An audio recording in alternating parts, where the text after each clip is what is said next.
This safety is a very important thing for us at TikTok. We take safety very, very seriously. And as we've constantly said, whenever we come here, is that there's no finish line to safety. So we are doing many programs, many campaigns, or same campaigns but different iterations to make sure that we keep drumming the message of safety.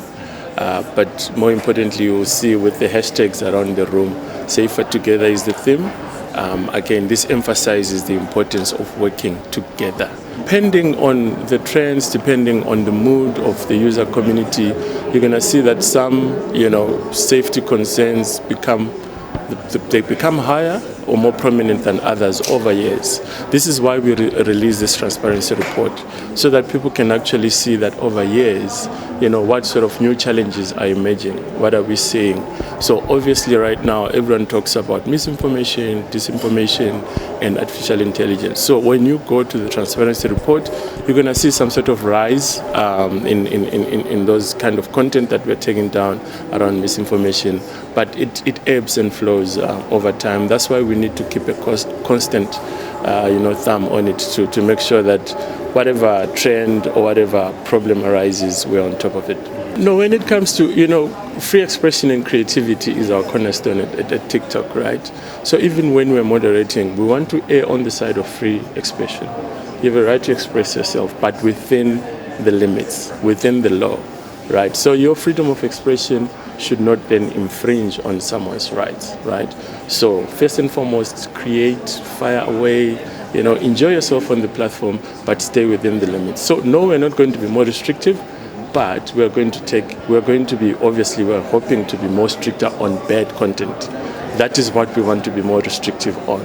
But on free expression, on people having fun, we want to keep encouraging our user community to enjoy. The Safety Advisory Council, we started the Safety Advisory Councils in 2020 around the world.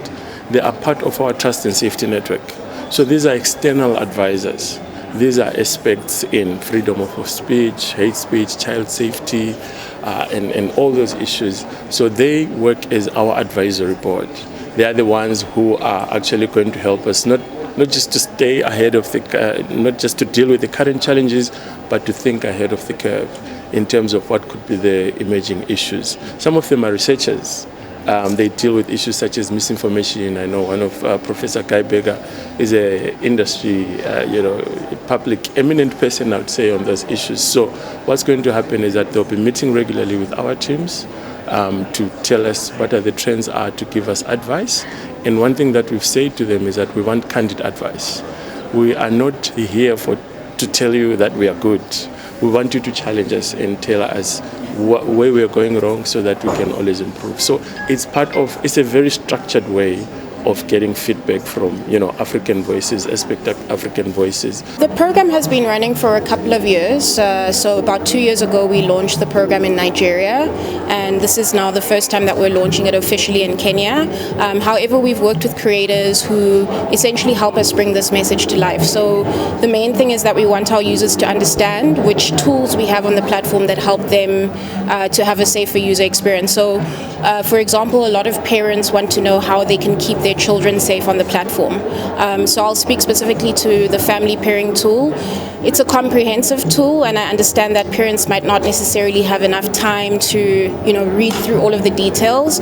So what we do is we partner with creators to understand what the tool is and to create content using the Safer Together hashtag, so that when someone comes across the Safer Together hashtag, they create the association that it is related to safety. They can go onto the platform, and under that hashtag, you'll see contents created by our creators that basically explain what our safety features are on the platform. We continue innovating when it comes to safety. We continue coming in with new product features, with new safety tools. I mean, one of my favorite safety features is the family pairing tool, which allows whether it's parents or guardians who've got kids in their care to be able to monitor from the comfort of their own phone what sort of content that the minor in their care is accessing.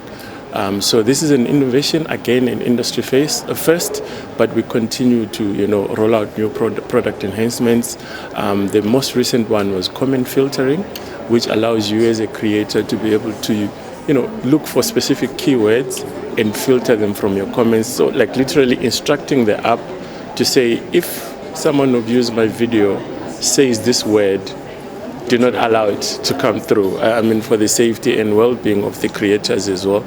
So these are, constant innovations that we keep investing, and we'll continue to keep doing that, both for the users, which is consuming content, but also for the creator community as well. We're definitely seeing growth. It is one of our biggest markets in Sub-Saharan Africa. It's also part of the reason we have invested resources, in the Kenyan market. It's one of the reasons we work closely with creators here as well. We're definitely seeing the growth in terms of content that is being produced locally, and in terms of content that is being consumed, and in terms of, I would say, content creators who are exporting their content globally. So I think the future in terms of content consumption and content production coming out of Kenya is definitely bright. For content creators, we have a program called Level Up Africa. Up to date, currently we have up to 600 or just under 600 creators that are part of the Level Up Africa program. And what we do with that program is we pair the creators with a creator manager, so someone who can help them troubleshoot. So if they have questions around content strategy, they have someone that they can kind of like bounce ideas off of. If they have questions around the app itself, they can ask those questions. We ourselves host masterclasses, so we invite creators to attend those masterclasses. During those masterclasses, we usually educate those creators about our new product features that can help creators have a better experience as content creators on the platform. And then from I think supporting creator growth perspective, so we have programs that we run, and for these programs we will partner with creators. So for example, I'll take the Safer Together campaign. So we're partnering with creators to help us create that content, and when we do that, creators are incentivized to do that. And then finally, we pair creators up with brands to give creators to have, so that creators have branded partnerships with brands. I'm happy to say, ever since those days when we saw the bad content on TikTok and this ban that you referred to, we've improved our moderation systems considerably. And we haven't even had any escalations on live, for example, about that kind of content that you're referring to. So it was a learning curve for us, a very steep learning curve, but we're able to react, and we're able to make sure that we've got moderation policies that are now forward-looking, future-looking, so that we make sure that sort of thing doesn't happen again. So we've engaged with the relevant stakeholders, with parents, with teachers, with communities, with government, with media, to tell you guys what exactly we've done. And I think you can see for yourselves that it's now different. It's not the same.